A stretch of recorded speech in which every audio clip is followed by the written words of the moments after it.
वैज्ञानिक सिल्विया पोर्टुगाल परजीवी प्लाज्मोडियम फाल्सिपारम पर शोध कर रही हैं।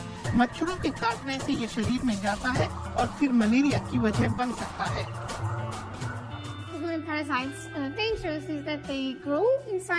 ये परजीवी इसलिए खतरनाक हैं क्योंकि आपकी लाल रक्त कोशिकाओं में आपके खून में बढ़ते हैं और बढ़ते ही जाते हैं।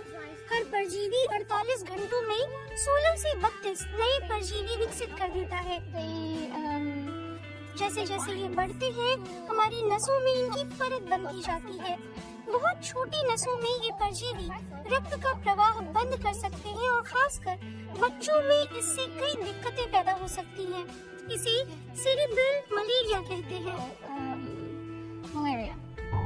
डॉक्टर पोर्टुगाल ने पाया कि मलेरिया परजीवी इंसान को बीमार किए बिना 6 महीने तक शरीर में निष्क्रिय पड़े रह सकते हैं। ये जानकारी मलेरिया से लड़ने में कारगर हो सकती है। टीका मददगार हो सकता है। मुझे अभी मलेरिया के खिलाफ एक असरदार टीके की संभावना बहुत कम दिख रही है, लेकिन कई देशों में हमने देखा है कि अच्छे अस्पताल बनाने और लोगों को इन स्वास्थ्य सेवाओं से जोड़कर मलेरिया को प्रभावी ढंग से कम किया जा सकता है। इससे संक्रामक मच्छरों की समस्या भी नियंत्रित की जा सकती है। अभी लगाए जा रहे टीके पर्याप्त सुरक्षा नहीं देते। मलेरिया से प्रभावित कई इलाकों में लोगों को सही से इलाज भी नहीं मिल रहा है। कीटनाशकों वाली मच्छरदानी लगाना अब भी मलेरिया से निपटने का सबसे प्रभावी तरीका लगता है, लेकिन मच्छर इन जहरों के खिलाफ प्रतिरोधक क्षमता विकसित कर रहे हैं। इसीलिए मलेरिया से निपटने के लिए अभी और जानकारी की जरूरत है। रूसी वैज्ञानिक येलिना लेवाशिना इन रोगाणुओं पर नहीं बल्कि मलेरिया फैलाने वाले एनोफेलिस मच्छरों पर शोध कर रही हैं। उन्होंने पाया कि सभी मच्छर मलेरिया नहीं फैलाते। अब शोधकर्ता इसी जानकारी के आधार पर बेहतर समाधान तलाश रहे हैं। हम दुनिया भर में एनोफिलीज मच्छरों की 300 से ज्यादा प्रजातियों के बारे में जानते हैं।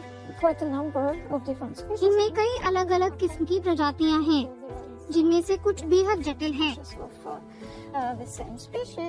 इसका मतलब है कि ये उप प्रजातियां हैं और इनमें से करीब 30 दुनिया भर में मलेरिया फैला सकती हैं। कुछ खास इलाकों में ऐसी सिर्फ 1-2 प्रजातियां ही हैं जो बीमारी फैला सकती हैं। वैज्ञानिक जीन ड्राइव टेक्नोलॉजी कही जाने वाली तकनीक पर काम कर रहे हैं। मच्छर आनुवांशिक रूप से इस तरह बदल दिए जाते हैं कि वो या तो प्रजनन नहीं कर पाते या फिर मलेरिया रोगाणु को अवशोषित नहीं कर सकते। इसका मतलब है कि इसके बाद वो बीमारी नहीं फैला सकते। यह तकनीक एक खास प्रजाति के मच्छरों से निपटने में काम आ सकती है। अब ऐसे कई विकल्प हैं जो मच्छरों को फैलने से रोकने के लिए विकसित किए जा रहे हैं। जाहिर है कि हम आनुवांशिक तौर पर तैयार नए जीवों से इस दुनिया को प्रदूषित नहीं करना चाहते, वो भी ये सुनिश्चित किए बिना कि ये प्रकृति और पर्यावरण के लिए सुरक्षित है या नहीं। अभी हो रहे शोधों का लक्ष्य मलेरिया को मच्छरों के जरिए इंसानों में फैलने से रोकना है, लेकिन ये मच्छर हमारे लिए कम खतरनाक हो पाए, इसके लिए अभी बहुत कुछ किए जाने की जरूरत है।